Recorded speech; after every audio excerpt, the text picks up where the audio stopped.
Namaskaram. During the many yatras that I take people along, people ask me all kinds of questions, ranging from temples, deities, consecration, occult, tantra, ghosts, and so on. I answer to the extent I know. I am no expert in these fields. But I have grown up listening and seeing all kinds of things. My Tata used to talk. Tata is my grandfather. He was not my direct grandfather, but a related grandfather. But a Tata is a Tata, right? Tatas and parties are known to share endless stories. Stories of gods, demons, kings and princesses, yakshas, gandharvas, nagas, and beings of various other worlds, which brings up an imagery of fun, color, action, and sometimes even fright. My Tata was different. I could never define what he was. Whenever I try to explain what or who he was, it always feels incomplete. Let me try. He was a siddha who treated people with siddha and herbal medicines.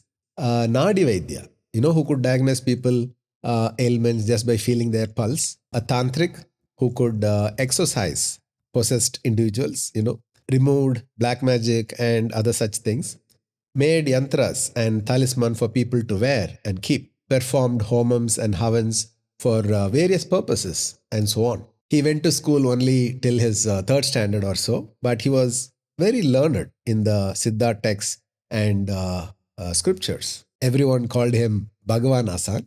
Asan is like a wise elder or a teacher.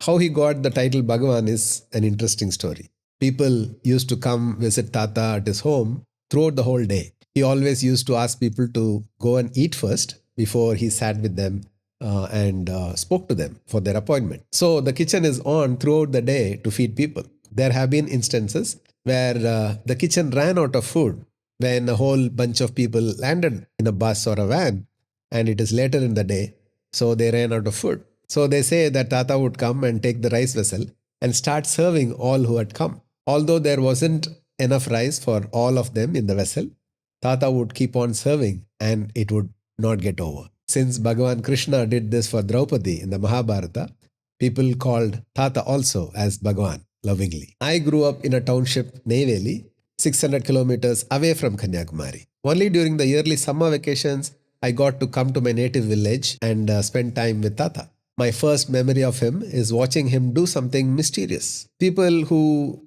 had gotten something stolen would come asking Tata to find out. He would sit on his seat and calmly light an incense stick and sit like this with his right hand raised and left hand holding the incense stick. He would call a boy or a girl below 12 years of age and ask them to gaze at his hand. The child would start describing what he or she sees. The child would describe the house of the person who has lost their stolen item, let's say a jewelry, for example, the room where it was kept.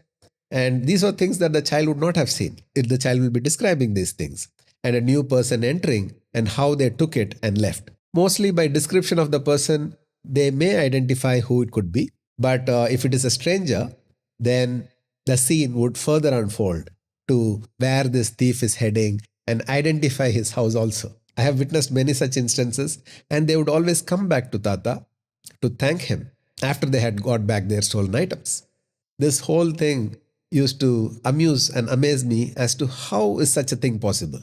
So once I asked Tata about this. Tata is known for not answering our questions directly. He would ask more questions back to us to make us see the answers ourselves.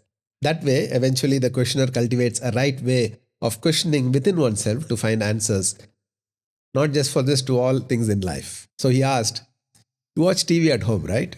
Those were the 80s, days of Doordarshan. I said, yes. Where do you think the visuals on the TV come from? He asked. I said, from the TV broadcast station in Delhi. How does that happen? Those days, we had to climb up to the roof and adjust the angle of the antenna to get the best visuals. And from the limited physics that I understood, I replied, the antenna on top of our house receives the signals from the broadcast station in Delhi. Tata laughed and said, if you can make this body as a good antenna, then you can download any visual from anywhere. Not just from this planet, but from the whole universe. That's how our ancient yogis and siddhas could see the whole cosmos, planetary system, and each planet in great detail centuries ago, even before telescopes were invented. Now it all made sense to me to some extent. My Tata continued to explain. And the way to make this body to a receptive antenna is to do upasana and sadhana.